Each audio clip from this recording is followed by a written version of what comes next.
Hey, dear Tyler, good morning. How are you doing? I hope you're good. I hope you're fine. I really hope you enjoyed your weekend. Right, so 30 days last September, April, June. All right, so we're like second to the last day of the month, right? And I really hope it's been awesome. Hope your weekend was great.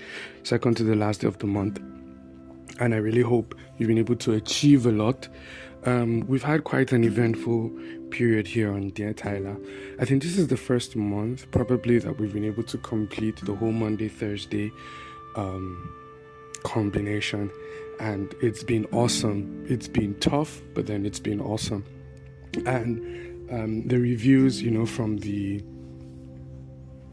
podcast, from the series on forgiveness has been absolutely amazing.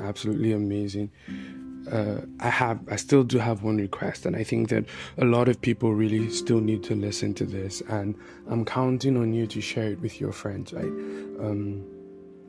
It's very simple to share, just lead them to Dear Tyler, and they could select any of the platforms available. If you have Anchor, it makes it easy. Just search for Dear Tyler. All the episodes are there. If you've got Google Podcast, if you've got Apple Podcast, they're basically there. So please share it with your friends, right? Like I said, if you go to deartyler.com, it gives you the options of the platforms that you could listen to it on. And then also it has its own, like you could listen to it from the page itself, the website itself. So please share it with people, because I really believe that it's going to help. It's going to help. So today is going to be the last episode that we have on the issue of forgiveness, and maybe subsequently we may still revisit the whole topic of forgiveness. I'm an avid believer that knowledge is progressive, right? So there are things that you would learn every day. Not necessarily that the things would change, but then you would gain more enlightenment on certain issues at certain times, and it may bring rise to the need to readdress certain things. So I'm almost certain that we'll come back to the issue of forgiveness. And so today's theme is a very, very personal theme, especially for us Christians, believers, right? I titled it Shepherd's Pie, and then it's called, it's in quote, Forgiving Church Leaders. Now, the reason why I thought of the caption Shepherd's Pie, the scripture clearly, puts it out that pastors or generally church leaders are shepherds, and they're meant to feed the flock.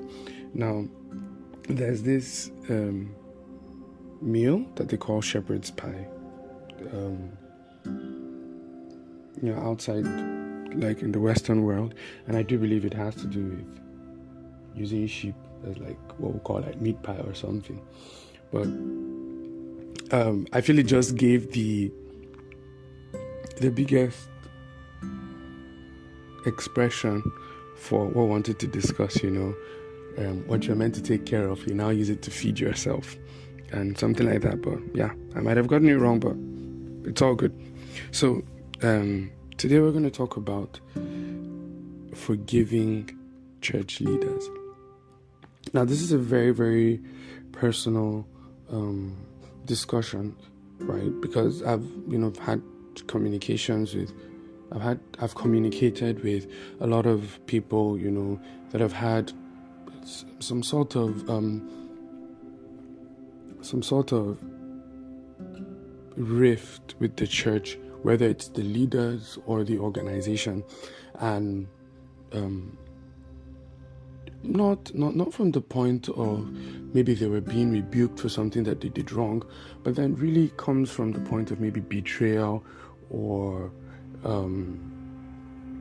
abused trust, where confidence was placed in someone over a certain information, and somehow their trust was betrayed.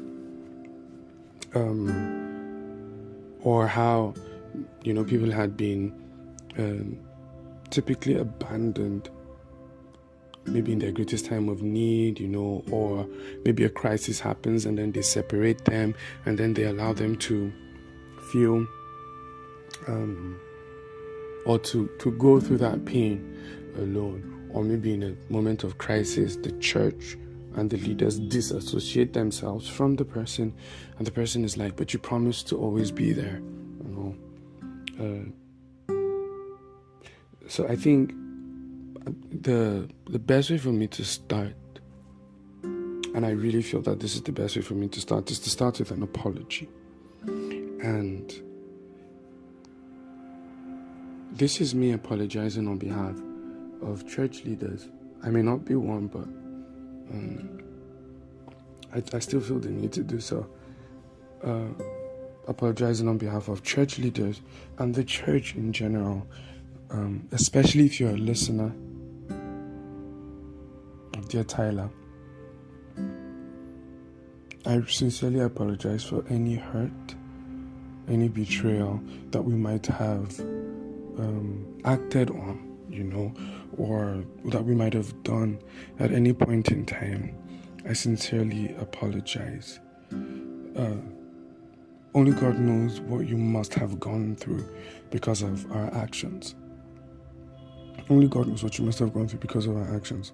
And I think, one of the things that hurts the most is, I remember while studying scripture, the Spirit of God brought something to my attention, and he said, where Jesus said, if you have seen me, you've seen the Father, when he was talking to his disciples, right? That should be in John 14, right? Where I think it was Philip that said, show us the Father and it will suffice. And he said that whoever has seen me has seen the Father. And Jesus, what the Spirit of God ministered to me at that time was like, Jesus was saying that my life and my walk with you throughout this period is the clearest expression of the Father, of God.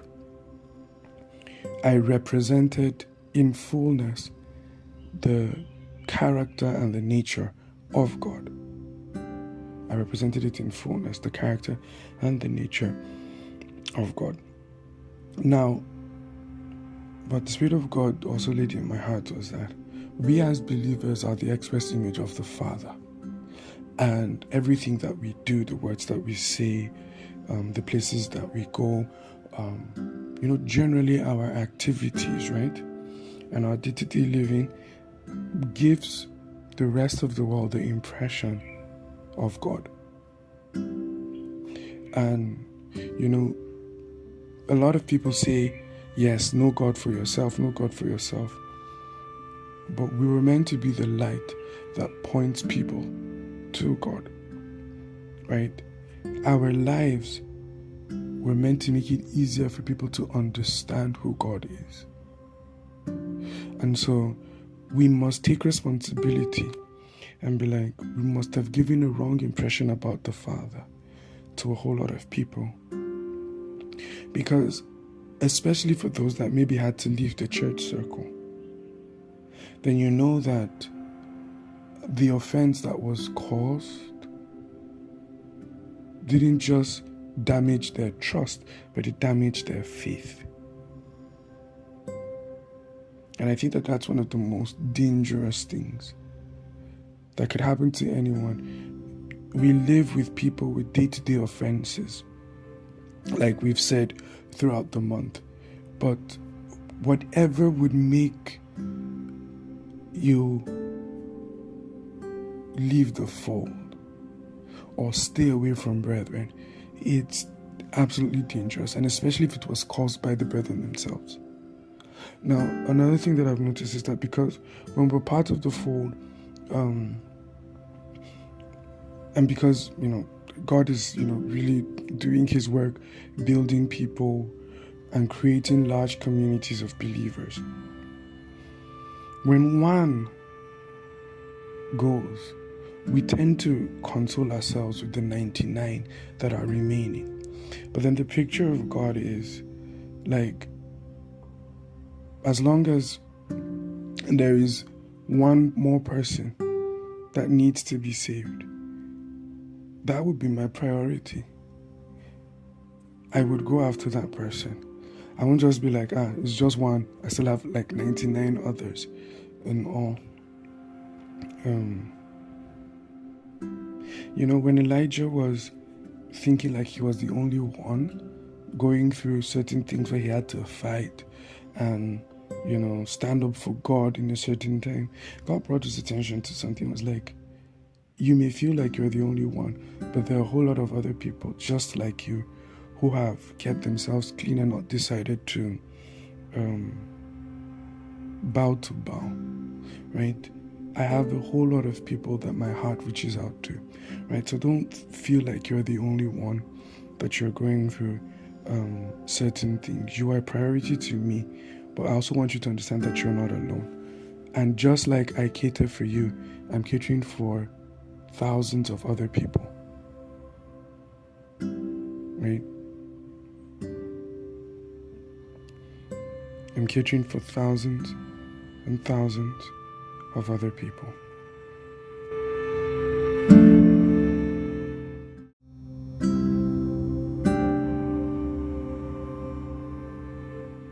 So, in as much as, God is so excited about, having so many people around, the one is important to him. The one is important to him. And we're meant to really reflect that nature of God. Do you understand? So there are a whole lot of people that God is reaching out to, and that should also be our heart's passion, our pursuit. That when one person leaves the fold, it should matter to us. It should matter to us like the whole fold or the whole house is crumbling. It should matter to us. Jesus made a statement that he came to seek and to save the lost. God is not just like, no, I have 1,000 more people here and there. No. He is so concerned about the one. Elijah didn't know that there were other people, right? But God was so much aware of it, and he might have been at a distance from the other people that could have been some form of encouragement to him. But then God was still reaching out to him as an individual wherever he was. And that's what we should do, right? Once a person leaves, this whole comfort around the crowd and having people around us, when one person goes, it should matter to us. It should matter to us. Jesus speaking, saying that if, a shepherd and his, flock, he finds out that one is missing, he just, he locks the gate for the 99 sheep and he goes out searching for that one. Whether the sheep jumped the fence, whether he was stolen, so that means whether he was the one that caused the issue or he's a victim of circumstance, or probably along the way he got lost, while they were herding, and then got lost or something. The priority for God is not what you necessarily did, but come back first. We'll fix you up later. And like I said, we as a body of believers, a lot of times we've really let people go easily. We really let people go. And, these are some of the reasons as to why I'm apologizing, because that's not what we're meant to do. Throughout the series, I've been sharing and I've been saying that part of the tenets of our faith is forgiveness. And we should be able to reach out to people that have been broken and probably lost faith and trust in the body of Christ generally, or even faith in God.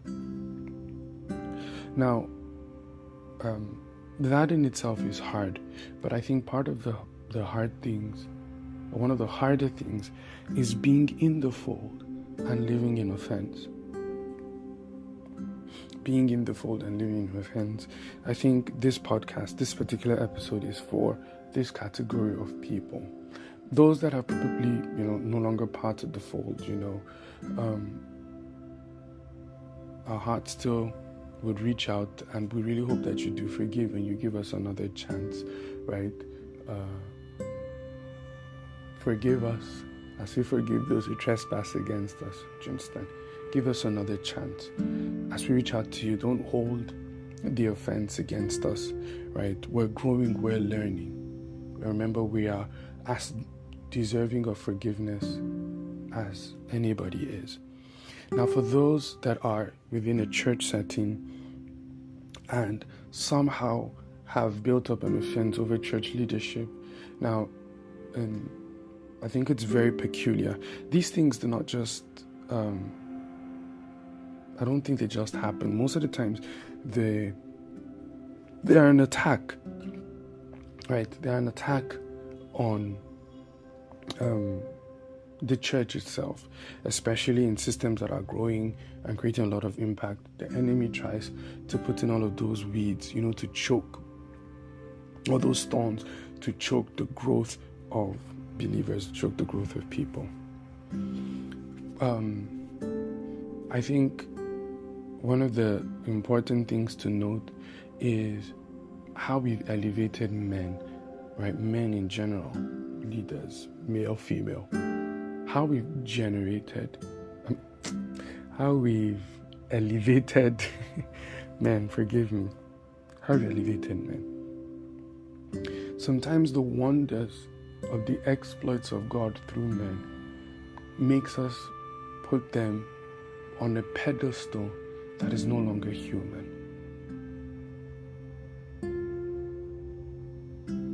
And once we begin to do that, we have removed the human factor from them, and we tend to create a higher, the higher standard of living for them. Now, one of the things I've learned over time, especially with my relationship with people, let me just share. Back then, I was in a relationship with someone, and it was filled with a whole lot of rifts and offense and all. And I remember I told her something one time. I looked at her, I said, "Do you know? Don't think I'm cut from a different cloth from you. If you cut me, right, and somebody else, if they cut me and they cut you, our blood is both red. Our blood is both red. I do not have a higher resistance to bleeding. My blood color is not different. We are the same.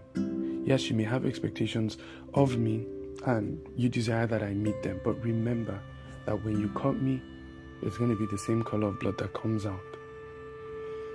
And this was in an attempt to let the person know that there is a human factor in me at all times.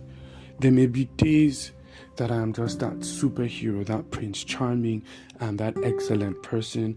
I am almost infallible. And then the next second, I can actually show the flaws in my life. It happens a lot of times in relationships with people. Usually when you start approaching people, you want to get to know the person, you tend to neglect the human factor. You're just wowed by the beauty or the elegance of what they do. Probably their dressing, their dress sense, their fashion is really amazing, or probably the way they speak, their diction, the way they pronounce words, their command of English, their stage presence, just their general aura can be extremely, extremely captivating. And usually because of the charisma around them, we get so engulfed in them. And the moment they exhibit the human tendency, it becomes highly irritable, because the standard that we placed for them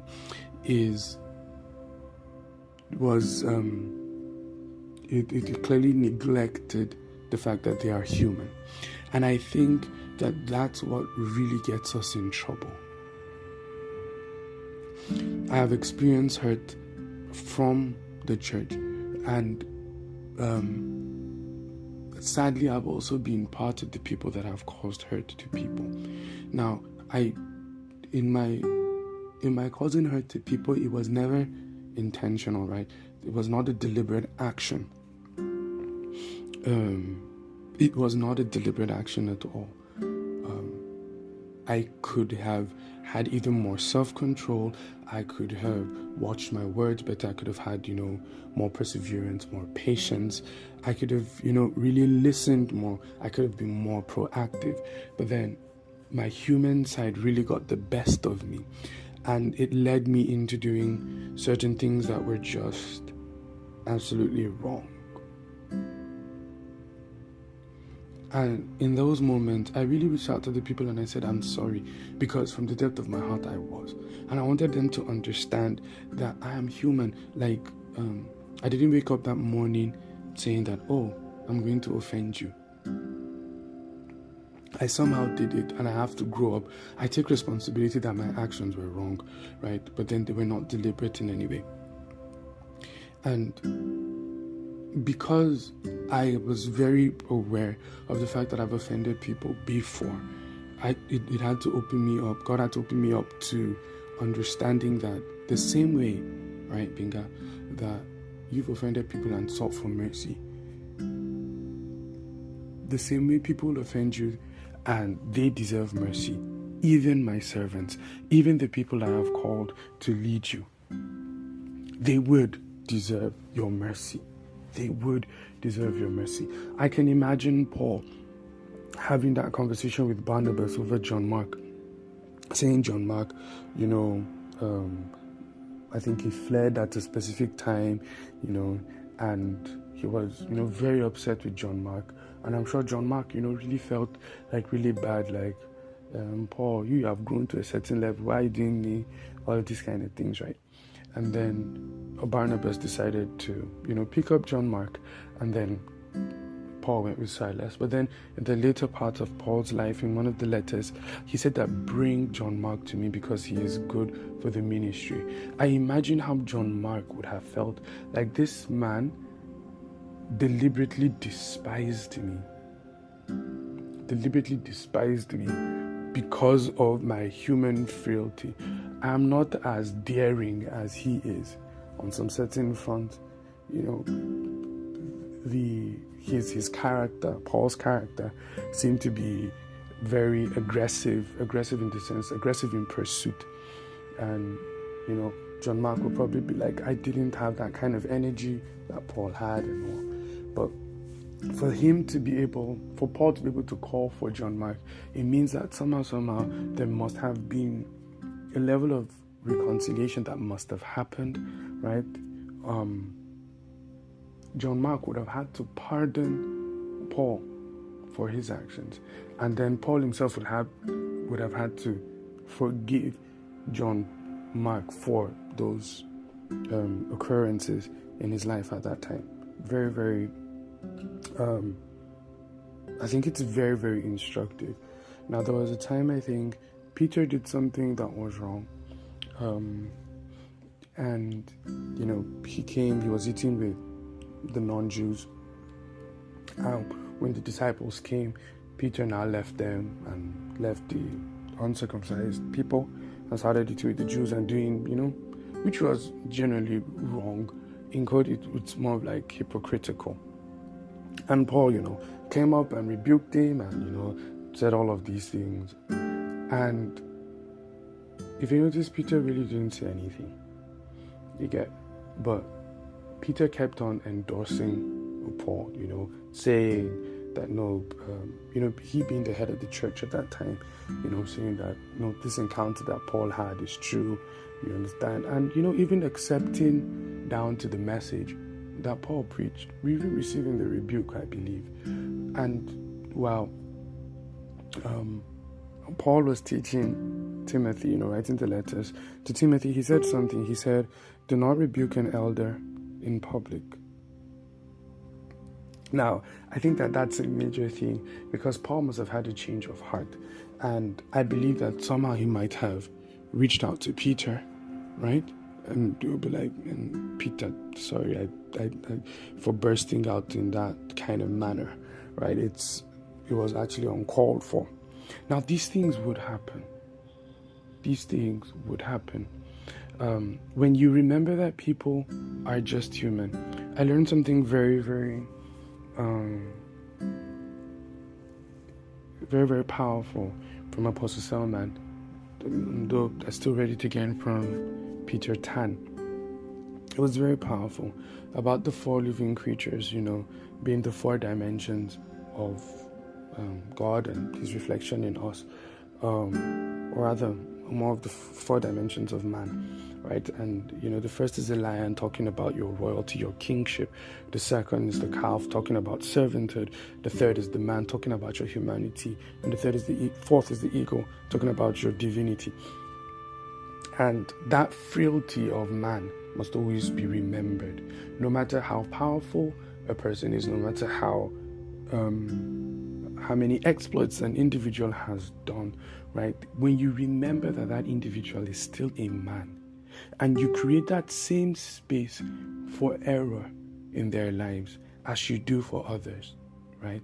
Then you would really, really help yourself to be able to leave over offense. And so let's say I'm your church leader now, and I do something that is wrong. Do you understand? And I betrayed your trust and something, and I sincerely come over and I forgive you. I'm deserving of mercy. It may take you some time to trust me, and that should be absolutely understood, right? But remember, as we said in Forgive and Forget, the goal is not to hold the offense or to hold the deed against the person consistently. It should not be the platform from which you relate with that individual, right? So, like I said, that's very, very important. So do that. Remember, people will always be men, right? The best of a man would still be a man. Remember that. Remember that. It's very important.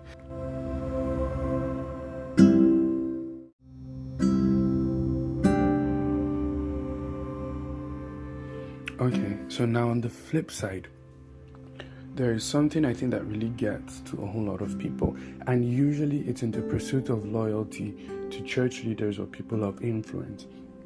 Generally, if a church leader commits, does something terrible, the effect of the exposure of such a news could be really devastating. It may not just affect just the pedigree of the individual in question, but then it has a way of even crumbling down the system, the whole organization. Do you understand? So, and because we live in a very, very crazy world, people love to use such information, to discredit the body. Now, I see how a lot of us go out of our way to protect these amazing individuals, these leaders, and usually what happens is that, especially if it's something that had to do with another individual, right? They tend to protect the leader and then cast the other person. Now, the challenge is that you've given an impression to this other person that their life is not as valuable as the other, or as the leader, which in itself is wrong. Which in itself is very, very wrong. And I know how loyalty kind of works. And I think that's the challenge of what I perceive as misguided loyalty. Your loyalty is to the body. Your loyalty is to the family. It's like something happened between your father and then one of your siblings. And it's like, if Popsies, they catch him and they cast him, it's going to be bad. And so you now stay on the side of your father and watch your brother or your sibling go through a whole lot of pain. That in itself is not even helpful. There are ways that we can manage situations within an organization, within the church, that each of these individuals understand that they are being protected. If the leader committed an error, then he or she should be held accountable for it, but it does not have to become news. And then the person that was also affected should be nurtured back to healing. Some of the biggest challenges may probably be, abuse, maybe church just having some issues with, their members, on a romantic level, or maybe some form of investment, some form of business, or just something within that light, or maybe there was an act of deception. we as a family should be able to protect the whole family and not make choices on who is worth protecting and who is worth letting go. Sometimes our passion to uphold those leaders makes us complicit to their own actions. Now, I believe that every church system should have an accountability system attached to it. That in as much as a leader may be at the highest pinnacle of leadership, there are still people that he or she reports to. They may be subordinate, but they are there to give checks and balances, to keep checks and balance. And they too are held accountable by other people. One of the funniest things is the different grades of punishment. So a member is caught stealing, and then they could be excommunicated. And then a leader is caught stealing, and then they will just receive a rebuke, some discipline, and then they are reinstated. And because we don't want the ministry or the church or the fellowship, to look bad and all, you need to understand that you are causing more wounds. You are causing more wounds to the people that you have hurt. Now, this is, I don't think it's something that we can exhaust in just one episode, because it just spans a whole lot. It just spans a whole lot. But we really, really need to grow up to the position where we can protect everyone. Everyone is worth protecting. Everyone is worth protecting. Like I said, that the exposure of some people may be a lot more devastating, right?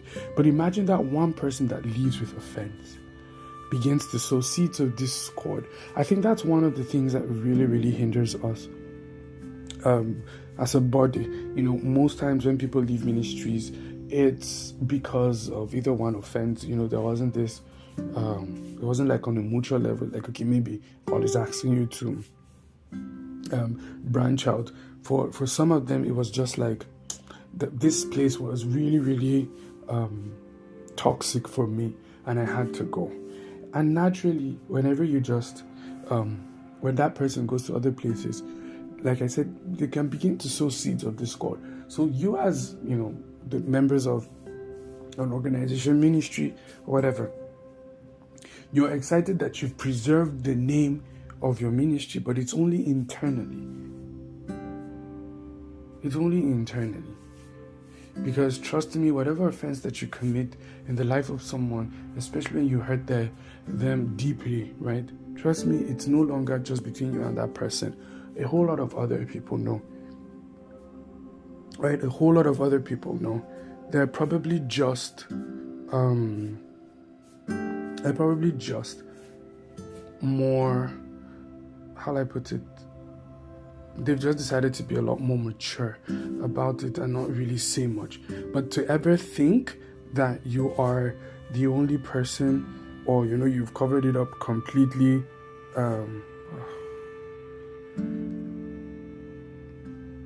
to ever think that you've covered it up completely, just know that it is absolutely out of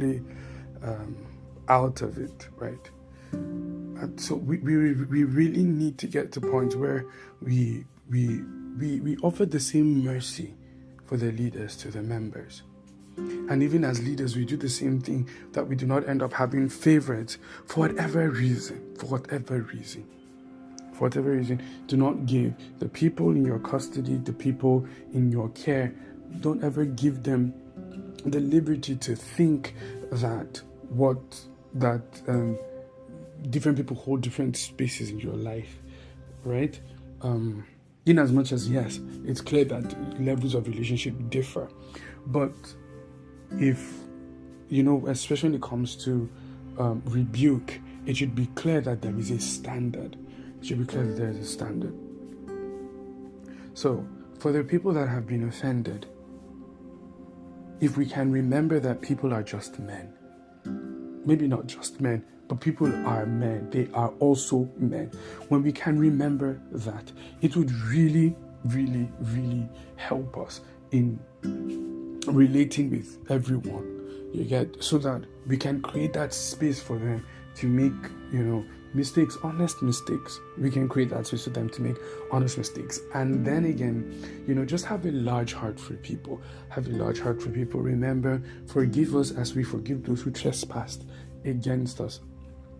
I don't think I'm in the best of positions to either share or say things like, okay, what happens if, so what happens next? Should I stay? Should I go? I think the best I can say is that make sure that you've gotten rid of offense first. Make sure you've gotten rid of offense first. You may not be able to relate with them, but then the core value of who they are should be the thing that you always uphold, consistently uphold. Very, very important. Then, for us church leaders, right, we need to really own up and be responsible. We need to be accountable. We need to let these people know that we truly, truly love them, and they're not just systems of advantage for us to be able to make what God has called us to do prosper. No, that we really, really do sincerely care for them, that if they move out of the fold, that we pursue them.